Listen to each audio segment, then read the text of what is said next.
If you've been paying even a little attention to women's basketball lately, you probably noticed something big brewing off the court. The WNBA is in the middle of one of the most important fights in its history, and it's not about who's going to win the championship. It's about money, power, respect, and whether the players will finally be treated in a way that reflects the league's explosive growth. Right now, WNBA players are locked in tense negotiations over their collective bargaining agreement, and the stakes are massive. We're talking about the future of player salaries, how league revenue is shared, and even whether there will be a 2026 WNBA season at all if both sides don't find common ground. For some people on the outside, what the players are asking for might sound bold or even unrealistic, but when you really look at what's going on, their demands line up perfectly with what they've brought to the game, especially over the last few seasons. At the heart of it, the players aren't asking for anything outrageous. They want better salary conditions moving forward. They want a system where both superstars and rookies can count on fair compensation that matches their value, their impact, and the money they help bring in. They want a league where a player who's filling arenas or drawing in record TV audiences isn't making a fraction of what that attention is worth. That's why during the NBA All-Star Weekend, the conversation wasn't just about dunks and highlights. It also turned to the WNBA. Paul, the former president of the NBA Players Association, and Jaylen Brown, the current NBPA vice president, were asked what advice they'd give to WNBA players as they battle for a better deal. These are guys who have been in those rooms, at those tables, fighting over revenue splits and contract terms. They know how hard it is to negotiate with a powerful league office and owners who are always thinking about the bottom line. Their response wasn't some long, complicated speech. What they tried to send was a clear, simple message rooted in unity and self-worth. They emphasized that as a union, you have to stand together, even though every single player has their own personal situation and their own point of view. Everyone may have different careers, different roles, different needs, but when come times to negotiate, you move as one. And the message to the women of the WNBA was direct. Know what you're worth, ask for it, and don't back down. In other words, get what you deserve. Coming from two established NBA stars and player leaders, that kind of public support for WNBA players carries a lot of weight. It's a reminder that this is bigger than one league. It's about how professional athletes, especially women, are valued across the sports world. Now, let's get into what the actual disagreement is about, because this is where it gets really interesting. The WNBA Players Union has been firm on one major demand. They want a percentage of the league's gross revenue written into the new revenue-sharing model. Gross revenue means the money that comes in before expenses are deducted. In simple terms, they want their share tied directly to what the league earns overall. The league, on the other hand, is pushing a different approach. They've offered the players a larger percentage of net revenue instead. Net revenue is what's left after the league subtracts its expenses, things like operations, marketing, travel, and so on. So on paper, a bigger percentage of net revenue might sound good, but if the league controls how expenses are counted, that net number can be a lot smaller than the total money actually coming in. That's why the union is so insistent on gross revenue. The players want transparency. They want a straightforward link between league revenue and what they're paid, not something that can shift based on how the books are balanced. This isn't about a few extra dollars. It's about whether the players are true partners in the success they help create, or just employees waiting to see what's left over after everyone else gets theirs. Right now, that disagreement has turned into a serious roadblock. Negotiations between the WNBA and the Players Union have stalled, and no one really knows how this is going to end.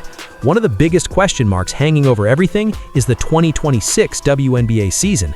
If there's no new agreement, it's not clear if that season even happens as scheduled. That's how tense this situation has become. From the players' side, the argument is pretty straightforward. They're pointing to the league's growth and saying, look at the numbers, look at the ratings, look at the sold-out arenas, look at the sponsorships. The WNBA is generating more attention and more money than ever before, so why aren't the salaries and revenue sharing keeping pace? A big part of that surge, of course, is the arrival of Caitlin Clark. Whether you love her game, root against her team, or just watch to see what she'll do next, there's no denying her impact. Since Caitlin Clark entered the league, interest in the WNBA has skyrocketed. Viewership has climbed. Games she's involved in have drawn huge TV and streaming audiences. Arenas are filling up wherever she plays, with fans buying tickets just to see her in person.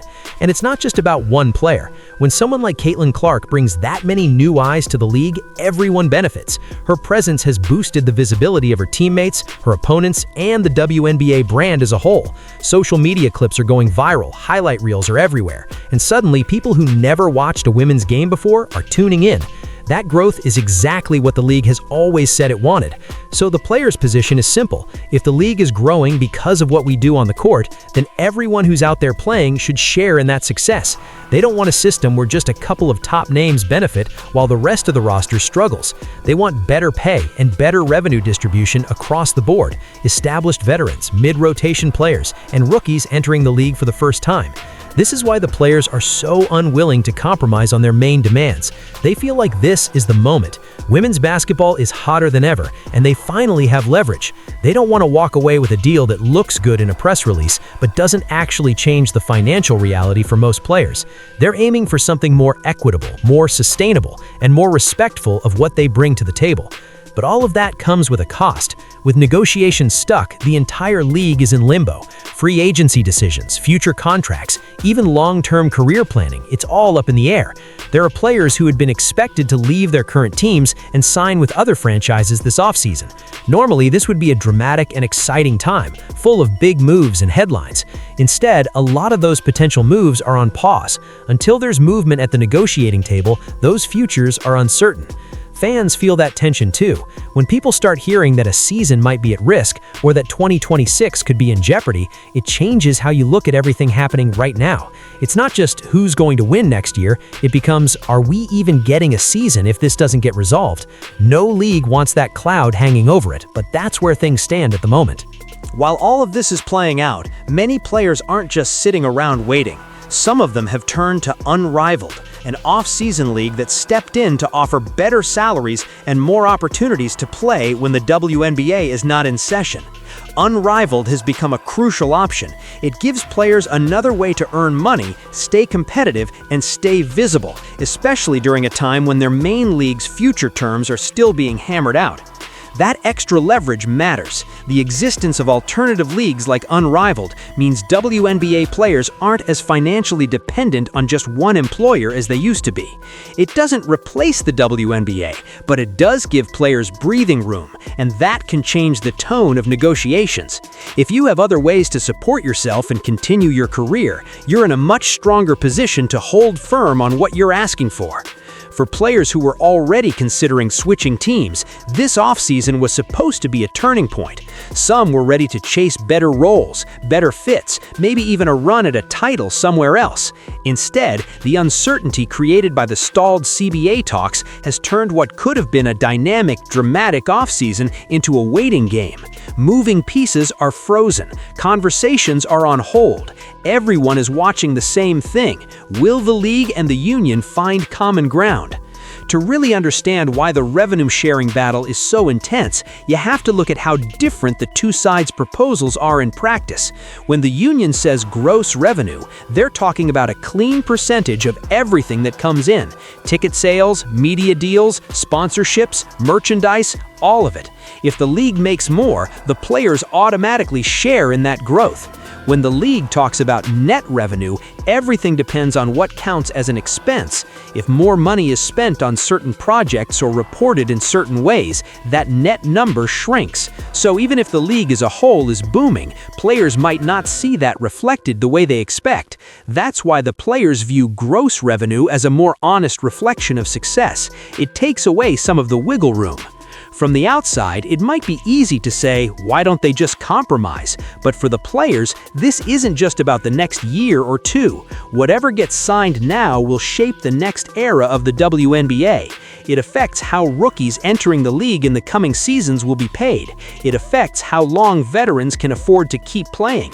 It affects whether overseas contracts and off-season leagues continue to be a necessity or become more of an option.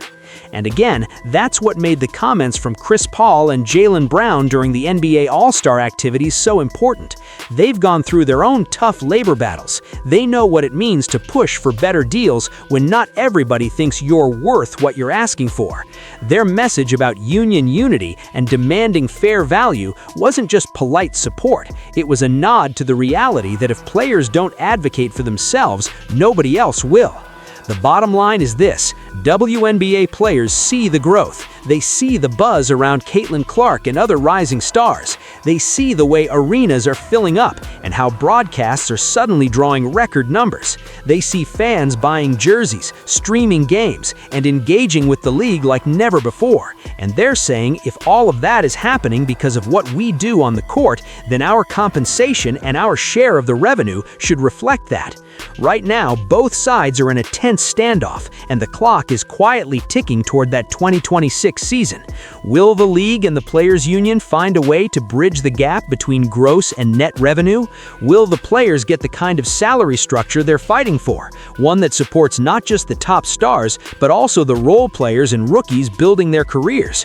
Or will this turn into a prolonged showdown that forces everyone, players, fans, and the league itself, to deal with the consequences? What's clear is that this isn't just some minor contract tweak. This is a defining moment for the WNBA and for women's professional sports in general. The outcome will send a message about how seriously the league takes its own growth and how much it truly values the athletes who made that growth possible. As all of this plays out, you can expect more voices to chime in, more pressure on both sides, and more attention from fans who are watching closely. The players have drawn their line.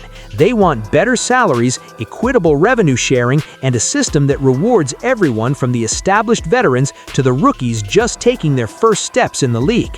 They want to get what they deserve.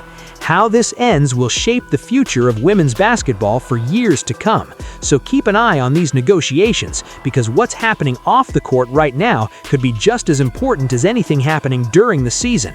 And if you follow the WNBA, you know one thing for sure: the players aren't backing down easily.